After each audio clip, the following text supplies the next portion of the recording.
S M ಕೃಷ್ಣಾಜಿಯವರು ನನ್ನ ಜೀವನದಲ್ಲಿ ನಾನು ಕಂಡಂಥ ಅಪರೂಪದ ರಾಜಕಾರಣಿ. ಅವರ ಮುಖ್ಯಮಂತ್ರಿ ಆಗಿದ್ದಾಗ ಮೂರ್ನಾಲ್ಕು ಜನ ಹೆಣ್ಮಕ್ಳು ಮಿನಿಸ್ಟರ್ ಆಗಿದ್ದರು. ಇಡೀ ವಿಶ್ವ ಬೆಂಗಳೂರನ್ನ ತಿರುಗಿ ನೋಡೋ ಥರ ಮಾಡಿದ್ದಾರೆ ಅಂದರೆ ಅದಕ್ಕೆ ಕಾರಣ ಎಸ್ ಎಂ ಕೃಷ್ಣ ಅವರು.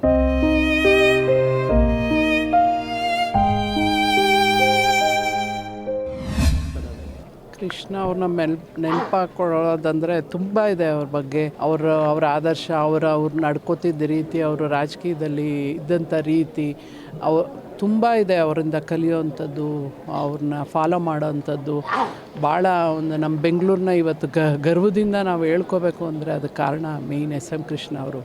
ಆಮೇಲೆ ಫಸ್ಟು ಮೊಟ್ಟ ಮೊದಲ ಬಾರಿಗೆ ಜನತಾ ದರ್ಶನ ಅನ್ನೋದನ್ನು ಕಾನ್ಸೆಪ್ಟನ್ನ ಇದು ಮಾಡಿದ್ದೆ ನಮ್ಮ ಎಸ್ ಎಂ ಕೃಷ್ಣ ಅವರು. ಮಿಡ್ ಡೇ ಮೀಲ್ಸ್ ಆಗಿರ್ಬೋದು, ಹೆಣ್ಮಕ್ಳು ಸ್ತ್ರೀಶಕ್ತಿ ಇರ್ಬೋದು, ಭಾಗ್ಯಜ್ಯೋತಿ ಇರ್ಬೋದು, ಹೆಣ್ಮಕ್ಳಿಗೆ ತುಂಬ ಹೆಲ್ಪ್ ಮಾಡ್ತಾಯಿದ್ರು, ತುಂಬ ಒಂಥರ ಎನ್ಕರೇಜ್ ಮಾಡ್ತಾಯಿದ್ರು. ಅವರ ಮುಖ್ಯಮಂತ್ರಿ ಆಗಿದ್ದಾಗ ಮೂರ್ನಾಲ್ಕು ಜನ ಹೆಣ್ಮಕ್ಳು ಮಿನಿಸ್ಟರ್ ಆಗಿದ್ದರು. ಅವ್ರ ಜೊತೆಗೆ ಕರ್ಕೊಂಡು ಹೋಗ್ತಾಯಿದ್ರು, ಹೆಣ್ಮಕ್ಳುಗಳಿಗೆ ಒಂದು ಶಕ್ತಿನ ತುಂಬ್ತಾಯಿದ್ರು. ಅಂಥ ಒಂದು ರಾಜಕಾರಣಿ ಮತ್ತೆ ಬರಲಿಕ್ಕೆ ಸಾಧ್ಯನೇ ಇಲ್ಲ ಅನಿಸುತ್ತೆ. ಆ ಥರ ಮನುಷ್ಯ ಮತ್ತೆ ಹುಟ್ಲಿಕ್ಕೂ ಸಾಧ್ಯ ಇಲ್ಲ.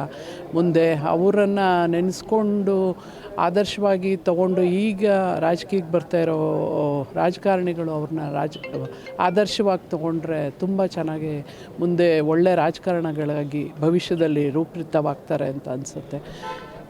ಓಕೆ. ಕೃಷ್ಣ ಅವರು ಅಂತಂದರೆ ಕೇವಲ ರಾಜಕಾರಣ ಅಲ್ಲ, ರಾಷ್ಟ್ರ ರಾಜಕಾರಣದಲ್ಲೂ ಕೂಡ ದೊಡ್ಡ ಮಟ್ಟದಲ್ಲಿ ಹೆಸರು ಮಾಡಿದಂಥವ್ರು. ಸೊ ಆ ನೆನಪುಗಳನ್ನು ಹೇಳೋದಾದರೆ ಮತ್ತು ಕೃಷ್ಣ ಅವರು ರಾಷ್ಟ್ರ ರಾಜಕಾರಣಕ್ಕೆ ಕೊಟ್ಟಂಥ ಕೊಡುಗೆಗಳನ್ನು ನೆನಪಾಗೋದು ತುಂಬ ಇದೆ ಅಲ್ವಾ. ನಮ್ಮ ಬೆಂಗಳೂರನ್ನ ಇವತ್ತು IT-BT ಸಿಟಿ ಮಾಡಿದ್ದೇ ಮೇಯ್ನು ಅವರು. ಪಾಪ ಅವರು CM ಆದಾಗ ಒಬ್ಬ ವೀರಪ್ಪನ ಕತೆ ಇರ್ಬೋದು, ಬರಗಾಲ ಬಂತು, ಆದರೆ ಅದನ್ನೆಲ್ಲ ಮೀರಿ ನಿಂತು ಇಡೀ ವಿಶ್ವ ಬೆಂಗಳೂರನ್ನ ತಿರುಗಿ ನೋಡೋ ಥರ ಮಾಡಿದ್ದಾರೆ ಅಂದರೆ ಅದಕ್ಕೆ ಕಾರಣ ಎಸ್ ಎಂ ಕೃಷ್ಣ ಅವರು. ಅವರು ಕೊಟ್ಟಿರೋ ಕೊಡುಗೆಗಳು ಹೇಳಲಿಕ್ಕೆ ಇಡೀ ದಿವಸ ಬೇಕಾಗತ್ತೆ. ಅವ್ರ ಕೊಡುಗೆಗಳನ್ನ ಹೇಳ್ತಾ ಹೋದರೆ ಅಂಥ ರಾಜಕಾರಣಿ ಮತ್ತೆ ಹುಟ್ಲಿಕ್ಕೆ ಸಾಧ್ಯನೇ ಇಲ್ಲ. ತುಂಬ ಮಿಸ್ ಅನಿಸುತ್ತೆ. ಈಗಿನ ರಾಜಕಾರಣ ಭಾಳ ಕಷ್ಟ. ಯಾಕಂದರೆ ನಾನು ಒಂದು ರಾಜಕೀಯ ಫ್ಯಾಮಿಲಿಯಿಂದ ಬಂದವಳಾಗಿ, ನಾನು ಒಬ್ಬ ರಾಜಕಾರಣಿಯಾಗಿ ಒಂದು 20 ವರ್ಷ ನಾನು ರಾಜಕೀಯದಲ್ಲಿದ್ದೀನಿ. ನಮ್ಮ ತಂದೆ ಕಾಲದ ರಾಜಕಾರಣಕ್ಕೂ ಎಸ್ ಎಂ ಕೃಷ್ಣಾಜಿ ಅವ್ರ ಕಾಲಕ್ಕೂ ಈಗಿನ ರಾಜಕಾರಣಕ್ಕೂ ಭಾಳ ವ್ಯತ್ಯಾಸ ಇದೆ. ಸಾಮಾನ್ಯರಿಗೆ ಯಾರೂ ರಾಜಕೀಯಕ್ಕೆ ಬರೋಕ್ಕೆ ಆಗೋದೇ ಇಲ್ಲ ಅನ್ನೋ ಪರಿಸ್ಥಿತಿ ಬಂದು ನಿಂತಿದೆ ಈಗ. ಇಂಥ ರಾಜಕಾರಣಿಗಳು ಸಪೋರ್ಟ್ ಇಲ್ಲ, ಆ ಥರ ಹೆಲ್ಪ್ ಮಾಡೋ ಅಂಥ ಗಾಡ್ ಫಾದರ್ಗಳು ಸಿಗ್ತಾಯಿಲ್ಲ. ಸಿಕ್ಕದನ್ನು ಒಳ್ಳೆ ರೀತಿಯಲ್ಲಿ ಉಪಯೋಗಿಸ್ಕೊಂಡು ಹೋಗಬೇಕು. ಇಂಥ ರಾಜಕಾರಣಿಗಳು ಇದ್ದಿದ್ದರೆ, ಇನ್ನೂ ಒಂದಷ್ಟು ರಾಜಕಾರಣಿಗಳಿದ್ದರೆ ಈಗಿನ ಮುಂದಿನ ಪೀಳಿಗೆಗೆ ಒಳ್ಳೆಯದಾಗುತ್ತೆ. ಅಟ್ಲೀಸ್ಟು ಆ ಥರದಿಲ್ಲದೆ ಹೋದರೂ ಅಂಥವ್ರನ್ನ ನೋಡಿ ಕಲಿಬೇಕು ಅನ್ನೋದು ನನ್ನ ಆಸೆ. ಕಲಿತು ಮುಂದೆ ರಾಜಕೀಯದಲ್ಲಿ ಮುಂದೆ ಬರಬೇಕು ಅನ್ನೋದು ನನ್ನ ಆಸೆ. Thank you. ಎಸ್ ಎಂ ಕೃಷ್ಣಾಜಿಯವರು ನನ್ನ ಜೀವನದಲ್ಲಿ ನಾನು ಕಂಡಂಥ ಅಪರೂಪದ ರಾಜಕಾರಣಿ. ನಾನು ಶಾಸಕನಾಗಿರೋದಕ್ಕಿಂತ ಮೊದಲು ಅಧಿಕಾರಿಯಾಗಿದ್ದಾಗಲೂ ಕೂಡ ನಿಕಟ ಸಂಪರ್ಕ ಇತ್ತು. ಅಂಥ ಸಂದರ್ಭದಲ್ಲೂ ಕೂಡ ನನ್ನನ್ನು ಭಾಳ ಗೌರವದಿಂದ ನಡೆಸ್ಕೊಳ್ತಾಯಿದ್ರು. ಎಸ್ ಎಂ ಕೃಷ್ಣ ಅವರು ಮುಖ್ಯಮಂತ್ರಿಯಾಗಿ ರಾಜ್ಯಕ್ಕೆ ಕೊಟ್ಟಂಥ ಕೊಡುಗೆ ಭಾಳ ಅಪಾರವಾದಂಥದ್ದು. IT-BT ಇಂಡಸ್ಟ್ರಿ ಪ್ರವರ್ಧಮಾನಕ್ಕೆ ಬರಬೇಕಾದ್ರೆ ಅವರ ಪಾತ್ರ ಮಹತ್ವವಾದಂಥದ್ದು. ಇವತ್ತು ಬೆಂಗಳೂರು ನಗರ ಇಡೀ ಪ್ರಪಂಚದಲ್ಲೇ ಪ್ರಖ್ಯಾತಿ ಪಡಿಬೇಕು ಅಂತ ಹೇಳಿದ್ರೆ ಅದರಲ್ಲಿ ಎಸ್ ಎಂ ಕೃಷ್ಣಾಜಿಯವರ ಪಾತ್ರವೂ ಕೂಡ ಇದೆ.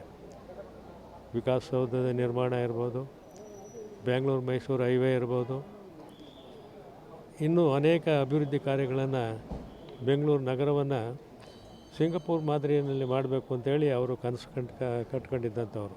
ಆನಂತರ ಮಹಾರಾಷ್ಟ್ರ ಗೌರ್ಮೆಂಟ್ಗೆ ರಾಜ್ಯಪಾಲರಾಗಿ ಹೋದ್ಮೇಲೆ ಅಲ್ಲಿ ಹೋದಾಗ ಅದೇ ತಾನೇ ಇದಕ್ಕೆ ಚೈನಾಕ್ಕೆ ಹೋಗಿದ್ದು ಬಂದರು, ಶಾಂಘೈಗೆ.